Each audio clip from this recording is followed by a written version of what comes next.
Hi, I'm Tom Burns from the Greater Buffalo Sports Hall of Fame. Today I'm joined by Gene Kershner, who's the president of the board of the Greater Buffalo Sports Hall of Fame. Gene, getting ready for the class of 2026, and very exciting class. But let's rewind a little bit. You've been on the board how many years now? 8 years. 8 years. Tell me about your sports background and kind of what brought you to the board.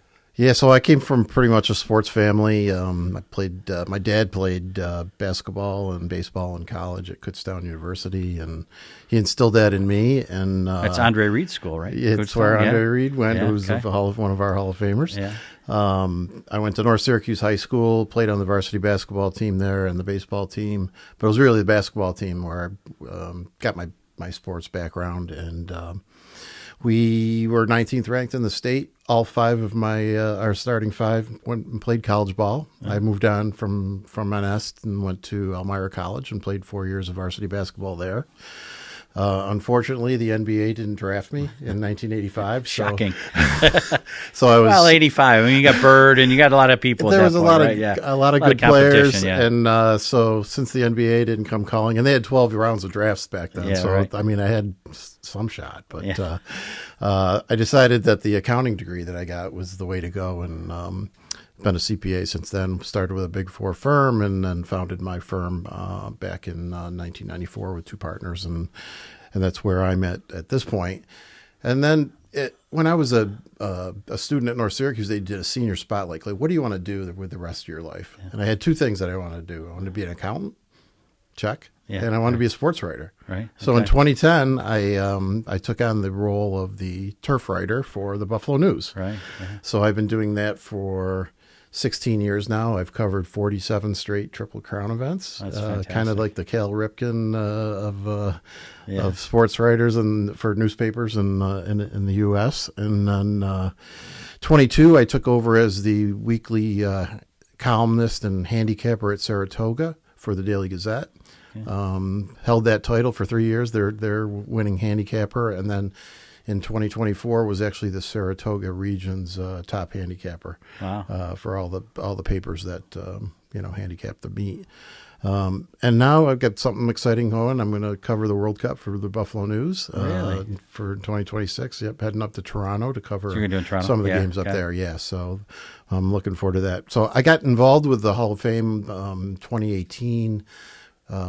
Chuck Frawley, longtime board member, Sure. past president, was looking to step down from the treasurer role. So they're looking for an accountant. And I, with my sports background and my love of sports, I applied and met with Tom Kohler, the president then, and I've been here ever since. And I remember going to the event as Warren Gelman, past president's guest, one year, and bought a Jim Kelly autographed football Sure, at the auction, and it's in my blood, I guess. Yeah, it's once you get into it's hard to leave. It's I have the same sense. I don't know when I joined the board, but same kind of thing. I've been there a long time, and it'd be hard to walk away at this point. So over that course of time, 8 years on the board, and that, looking back, do you have favorite memories from whether it's dinners or the process or any of that stuff that you go through as a board member? Yeah, so I've done a lot of the different duties, front desk registration. I've been a host for a couple different inductees. I've worked in the auction. I've been a taste tester, which is really fun. That's thing sure, to no do question, for the, right? Yeah. for the dinner, and then the rings. I've handled the rings for each of the inductees with award that they're all given. I think two of my favorite memories are Yeah. Warren's surprise when he was inducted and President Bush came on, with the video, being Warren's roommate at Yale. I thought that I didn't know about it. It was a Right. total surprise, so I thought that was great. And I thought Gronk's speech a couple of years ago was a fun one. He was good. Everybody was looking forward to him. But probably my funniest story is being in charge of the rings. You have to have them ready for each of the inductees. And I had a panic attack last year. I had 7 boxes and there were 8 inductees, so I couldn't figure out. So every year before, and Brian Kavanaugh, past president, trained me on this. Like, you have to have everything ready, ready to go to hand it off. And Jack Jurek's box accidentally, when I was throwing away the old boxes, went in the dumpster. So I was in the dumpster The night of the dinner? the night of the dinner in full suit, found his ring, and I pulled it out, and thankfully everything went well. But that was one of my memorable events. And it's not going to happen again. Famous, infamous moments, however you want to approach it. Now, it's different for you. You're the president of the organization this year, and how do you think differently about it? Looking ahead to an earlier dinner in September this year, but not just that, but everything else you have to deal with, and what are you most excited about, even in the role? I'm excited to get to the speeches, to hear everyone's speech. I think that's really the highlight of the night, to hear all these great athletes and coaches and administrators talk about, some of their life experiences and enjoy that. I'm really honored to be the 12th president of this group. I'm lucky there's 6 past presidents on the board, so I really have a lot of folks that I can call on and go forward. I'd say for this year's dinner, I have both excitement and anxiety, because it's my first one, and I really want to make sure that I fulfill the duties that everyone has put on me, and try to make sure that they made the right choice to have me be the president. I'm certain we did. So, and let's stay on that for just 1 second. I know one of the benefits of being the president is you get to call the inductees and tell them, hey, you've been selected this year, and talk about that process and going through. That's got to be pretty fun. Yeah, right? You're giving people really good news, right? That's got to be a lot of fun. It was a real highlight, and the emotions range from total shock, on the other end of the phone, to excitement. I've had people almost faint. Yeah, right. And it was total silence. I'm like, "Are you okay?" Yeah. And but this year, one of the ones that I did, the inductee was like, I've never been in a Hall of Fame, not my high school or my college. Who was it? You can tell us. Who was it? It was Corey Graham. Oh, okay. Who was really? probably one of our, Yeah, that's a big Super Bowl. A big name for exactly. a Super Bowl 12-year NFL vet, and he was so excited, and I know he can't wait to come in September for the induction ceremony. But it's really a privilege, and Greg Merkel, past president, told me that's the one part of this job you're really going to enjoy, is just getting to deliver really great news to somebody that could be like, it's not life-changing, but it's a life moment. Well, and we in the board, it's I'm not telling tales out of school. It's a grind. It's a grind to put the dinner on and get everything right and try and do all of that we forget, or maybe forget, and caught up in our work, what it is for them. Like, it's their night, and their friends and their family and coworkers and people are there to celebrate with them. And for some, it may be the only hall they go into, or one of 2 or something. And it's a huge thing for them. And it's a huge thing for the city of Buffalo and Western New York. And that's not lost when you're delivering that message. Oh, absolutely. And we're such a committee-run group that, and we've got some terrific people on the board that runs the different committees, and it's so satisfying at the end of the night when you hear from the inductees just saying that this was the greatest thing that I've ever been a part of. Yeah, and they don't say it with their spouse standing right next to them. Yeah. Typically not, but it's nice to see that it's a highlight in their lives, and all the hard work that we did to get to that point. Like you said, the grind that we have really pays off. Yeah, well, that's fantastic. So let's we mentioned Corey Graham, and we don't have to run through every inductee for this year, but once again, the beauty of this Hall of Fame is you have a guy who won a Super Bowl, and a guy who's won 2 silver medals, and somebody who's rode, or somebody who's been an NFL official, or somebody who's been a coach, or like, it is a diverse group of jobs in the world of sports. Talk about the beauty of that. There's having the sheer, you have people, I'm getting really long now, but not this year, but you might have a guy like Jim Kelly, who's Jim Kelly, right? And somebody who's never going to be Jim Kelly, but still is being honored on the same night, right? I think it's a neat thing. I mean, we've put in fishermen, we've put in stock car drivers, we've put in tennis players.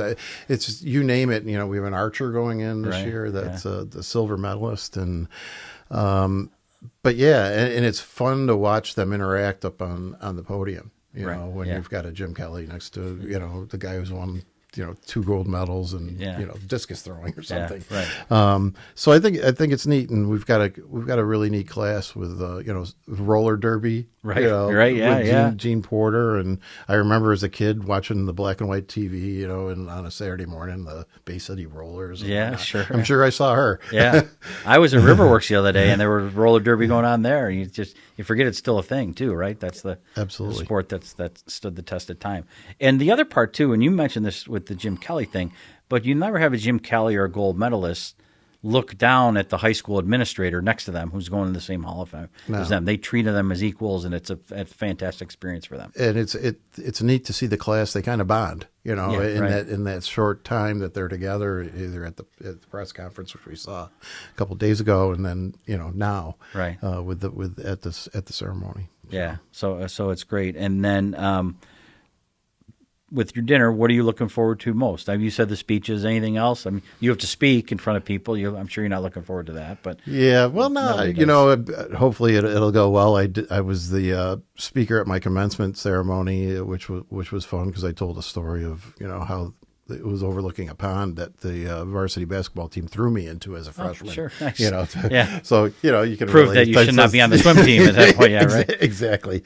So no, I'm just looking forward to the night overall, and just making it a great night for those 8 to 12 inductees that are going in. And then the other part of it too, the dinner raises money for the Amateur Sports Development Fund, right? So, and it's now, I think we're $285,000 total since its inception. Hundreds of organizations have received, whether it's 1,000 or 1,500, 2,000.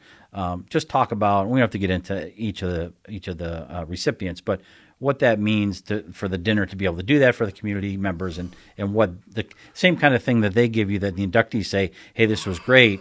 But now you're also impacting people's lives. Yeah, what's an interesting thing that we've done, Tom, and this sitting on the board with me, is we as a board make donations in order to cover all of our overhead. Sure. So every dollar that we raise from the outside is going back into the community via our Amateur Sports Development Fund, right. Which I don't know if there's many organizations out there, nonprofits, that can say that we don't really have any admin. We cover all our admin with our board donations. Right. So there's not a dollar that's being donated to from the outside, from the external community, the Buffalo community, that's going into an expense of our entity. Sure, right. So I think it's kind of an important thing, and the fact that it goes back in and it helps develop some of the youth that are out there is a great thing. And this year we've got 16 organizations, and I know I won't steal any of Jay Josker's thunder for down the road, but